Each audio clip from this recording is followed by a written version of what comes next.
Umengameli we-ANC osanda ukuqokwa okwehlandla lesibili uqale imigubho yokubungaza iJanuary 8 statement esifundazweni iFree State. Uhole amanye amalungu eqembu kuyobekwa izimbali emabaleni alabo abebe ngomongameli beqembu, umfundisi uZR Mahabane kanye noJames Moroka, nokuyisiko lokuthi iqembu lixhumana nokhokho balo.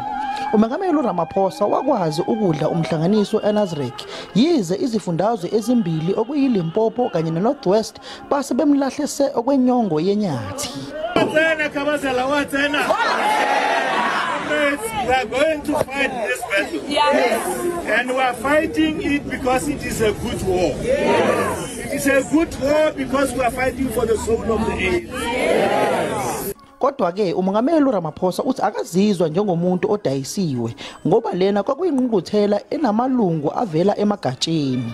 This was a conference of branches. If there ever was a conference of branches, this was it.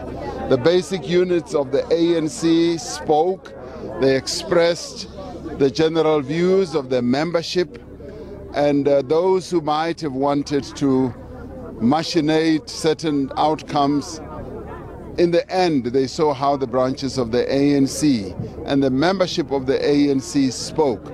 Umengameli Ramaphosa uthi ubuholi obusha bwe-ANC buzosebenza ukuqeda imbubha, indlala kanye nokuthola amathuba omsebenzi kulabo abantu baseningizimu Afrika abangasebenzi. Ingqungquthela ye-ANC izoqedelela kusasa. NginguSamkele Maseko, ngibingela izindaba ze-SABC eKroonstad, eFree State.